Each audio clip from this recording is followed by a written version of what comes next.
So without further ado, let's turn it over to Suzi. Thank you.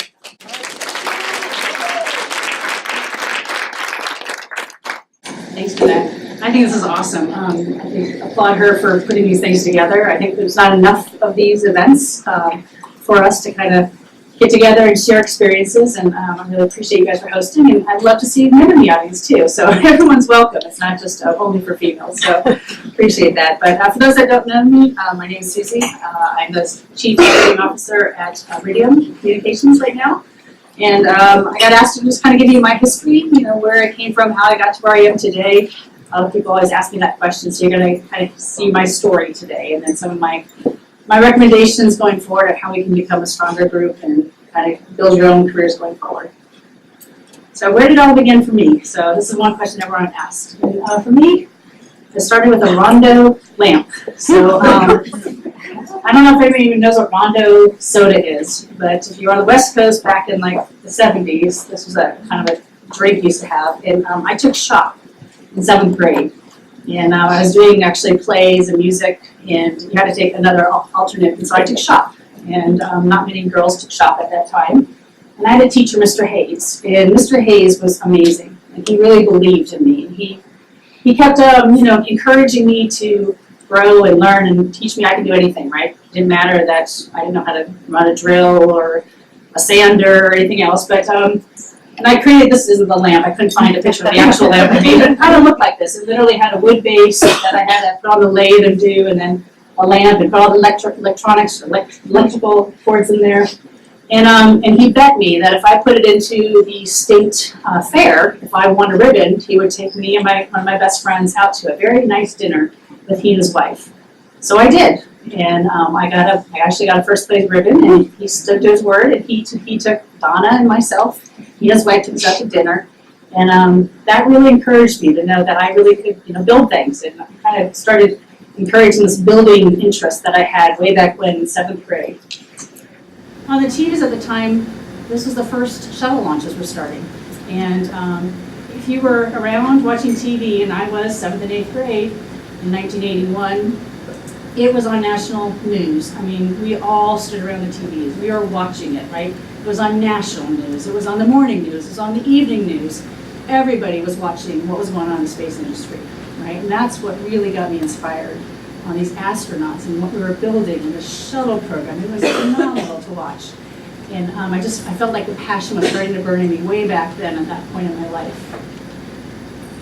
And another part that was starting to kind of build in me in this series is this is a picture of my family. So my dad was a big traveler, and from about 7th grade up to my senior in high school, he would pack us up in the car every summer. There were 5 of us, so I have a brother and sister, myself, and my parents. We would jump into a Suburban, the 5 of us, for a month. So if you can imagine being packed in a car with your little sister and brother. We would get in our Suburban and we would drive around the country every year for 5 years. And we hit every single state in the Union. So I've seen every state, I've seen every capital. I've got pictures. I think one of them's in here, Washington, D.C. I've got pictures in front of us of every single capital in the country. I've seen where General Custer's horse died. I have seen, seriously, we've been every place you can imagine, not all the coolest places, but places in the country where the history was made. And as a teenager, that wasn't something that really inspired me. I wasn't excited about it. I dreaded it. I was frustrated that my dad was making us pack up and leave all my friends in the middle of summer to go on this trip, right? But now I know when I look back, I am appreciative because what I learned that summer is my family and bonding with my family, but also the love of travel and the love to see the world and to see that there's more out there than just your little home base. So my dad really instilled in me that to go out and explore, and not only to explore just our own United States, but also the love of travel. And why that's important is because it really helped, and you'll see in my career path, that became part of my passion and what I really like to do, kind of the career path that I did and where I wanted to go when I started looking for jobs and careers going forward. So where did this take me? So when I got out of high school, I started at Claremont McKenna College in California, and I did a 3-2 program in management engineering. And I did the first 3 years there, and then for the second 2 years, I went off to New York City, where I went to Columbia University, where I did industrial engineering. And when I graduated, I looked around, and in New York, there's a lot of opportunities, and I took a job at Price Waterhouse doing consulting for management consulting. Great opportunity, saw a lot of different companies, got to explore, get to travel, got to see a couple different places. But at the same time, I kind of realized that's not really the career path I wanted. I looked at the partners who were, many years ahead of me, and I thought, not quite what I want to do. I wasn't really into sales. I enjoyed it, but not enough. And at the same time, my mother was getting very ill with cancer and had passed away, and I realized that's not my career path. So at that point, I looked around and I saw an opportunity to go back to Arizona, and Arizona State University had a master's program where you can go and you work for a company who puts you through the master's program, you work full time, and they sponsored you your master's degree while you work. So I applied at 2 opportunities. One was American Express, working in their business, and the other one happened to be Motorola. So Motorola picked me up, and lo and behold, they picked me up and put me on the Iridium program. Now, this is 1993, I'm a young engineer, I know nothing about space, and I think everybody builds satellites like Motorola is going to do. You build one a week, why not? So I got onto this Iridium program, and they tell me my boss comes from Apple, who also doesn't know much about satellites, and he says, we're going to change the world, we're going to build satellites one a week. I said, okay, let's go, we're going to build 1 satellite a week. And my charter was to go out and figure out how we're going to do this, right? So how are we going to put manufacturing processes in place, how are we going to build things differently, and kind of change the world. And we did.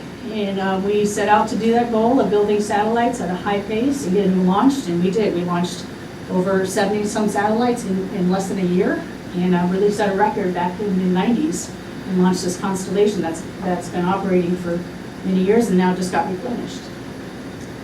And that's actually where I met my husband. So he and I were both working there. He was actually the launch manager for Baikonur. So we had traveled to Baikonur, Russia together, and met there. And then after Iridium, Motorola kind of decided we're really not going to be in the satellite business much any longer. At that point, things were starting to die down. Teledesic came and went. And they said, well, we've got all these people that are really good in program management and engineering. Why don't we take some of them and put them into our cellular division? So actually, my husband and I both got chosen to work in cellular, and we took an opportunity to go work in China. So we both moved, and we lived in China for a year, doing cellular rollouts and management of 2G networks back then. So I got to manage a few opportunities over there. Then we moved to Australia. And I got to do the first 3G system, and back then we were doing a 3G system of trying to do, using a phone to do applications like watching movies, and I thought, who's ever going to buy this? I really did. I'm a builder, remember, not the creator, because I thought, you got your TV, you've got your computers, and everyone drives. Who's ever going to use a phone to watch a movie or watch the news? I was wrong, but I built the first 3G system then. And at the same time, that's when we had our first son. My son Jackson was actually born in Australia back in 2001. Then at that time, it was getting a little stressful, and we kind of wanted to come back home having a newborn. And Spectrum Astro had called and said they were building some new satellites and looking for some good engineers, so we took the opportunity to come back home to Arizona again and work some of the NASA, some classified programs. And that's when I kind of learned, what I learned way back when is not how all satellites are built. Now I got more in the classical world of building these larger satellites, much longer programs in a different environment than what I'd been done before, but also learned a lot of interesting things about how the government works, government programs, and some of the really neat technologies that were being built in that time and age. That's when my other son, Carter, was born. He's not built. He was born in 2004, and Spectrum Astro became General Dynamics. And then a few years later, I heard that Iridium was starting to think about doing their next constellation, and I actually, on this one I actually called a friend that had gone over there earlier, and I said, I heard you guys were thinking about building the next constellation. I would love to be a part of that again. I had such a great experience the first time. I wanted to be a part of that energy and try to do this once again. And so they did. They gave me an opportunity to come back. And in 2007, I went back to Iridium, and part of the first team was to think about how we're going to take a company that makes about $200 million of revenue and try to build a $3 billion system. And for those that came earlier today, we actually did a talk on, they thought we were crazy, and I think we were. So we figured out a way to actually build this system with a very small amount of money, but figuring out how to raise $3 billion to create the next system. From then, I went and got my master's, my MBA at University of Tennessee. I did an executive aerospace degree there, which kind of got the business side of my house to kind of build and round out the engineering. And then I actually got a call a few years ago. I got a call from a recruiter to go to this company called OneWeb. And I'm sorry I got the wrong logo for my OneWeb friends in the audience. That was the logo that was appropriate for the days that you were there. The days I was there, this is the logo. But I got a call from a recruiter asking if I wanted to go to this smaller company called OneWeb. They were going to try to do a large constellation of high broadband constellation system.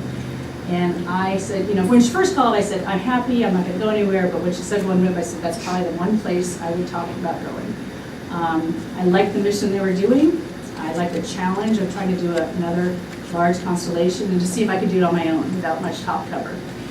So I did jump at the opportunity and went there for about almost 3 years to help them start getting that system off the ground, build a team up, got them all the way to getting the first satellites launched, and was about to launch those, but then right before the launch, I got the call from Iridium again, and my old CEO was planning to retire, and they asked if I'd come back to lead Iridium and become the COO. And at this point in my life, a lot of things were going on. It was a very hard decision for me personally. I was loving my career and opportunity at OneWeb, as the team knows. I was at a point where the system was about to launch, but I also loved my Iridium family as well. And for me personally, I was traveling a lot with OneWeb, and Iridium offered not only a job that I really loved and craved, and an opportunity to go and try a different slice of what I need to do, now moving to an operational field and a team that's established with a constellation that's now established with new products and services, but also a chance to be with my teenage boys as they're getting ready to now the last few years before they go to college. So it was kind of a perfect storm of kind of things coming to the right point where I could feel comfortable leaving OneWeb in good hands to continue forward, and also coming into Iridium, who needed kind of that re-energizing, moving into an operational phase and having an opportunity to be with my family and kind of be more stay put in one place at one time. So they kind of all came at the right moments in time. So that's kind of my history, so you know kind of where I am. And so they asked kind of what would be some of my guidance. So I'm going to steal some of my friends here, my tribe. So one thing I want to tell all of you guys, I think you guys need to think about I call it the Thrive Tribe. You want to thrive, you need a tribe around you. I think it's really important. And Heidi over there, she talks about her tribe, and now it's my call. I use the same thing, your tribe. I think you need to surround yourself with a good tribe. In order for you to thrive, you really need to have people around you that support you, that enable you to be strong and to grow and to fail and to love you, and that tribe around you is not just professionally, it can be personally. It's your friends, it's your nanny, it's your mom, your husband, whoever it is that will help support you in all cases. They'll help you if you need to stay late at work. They'll be your administrator who might say, you need to get home to go make your daughter's softball game because, I'll cover you, I'll make sure that I'll block your calendar, whatever it is. You need to have a tribe around you that supports you, helps you thrive. Don't be afraid to take risks. I look back at my career and I think I've gotten to the place I am because I took some risks. I took some big risks. And people thought I was crazy. When I went to Iridium, I remember people at General Dynamics thought I was crazy to go to Iridium because how could a company raise $3 billion and launch that next system? And we did. And when I left Iridium, Matt Desch said, how can you go to OneWeb? You're crazy, And I said, Matt, they said the same thing when I came to Iridium, but you have to take risks. They have to be calculated. You have to make sure that, you do your homework, you make sure you understand what risk you're getting into, and that's a risk you can take, personally and professionally, but you can't be afraid of it. You have to look for those risks and take the right ones. Stay true to who you are at heart. Don't try to be somebody else. I think you have to be authentic in who you are. I think some people try to fall into a personality that they expect people to be, and that shows. So if you're who you are, just be yourself, and I think you'll thrive. Know what's important at different phases of your life. If you have children, there's different phases when you're going to make different decisions. When you don't have kids, you might have a husband, different things with your husband. So you just have to know your surroundings, and things will be important to you at different phases. So respect that and go with it. This one's hard for me sometimes, but wear your badges of honor but proudly.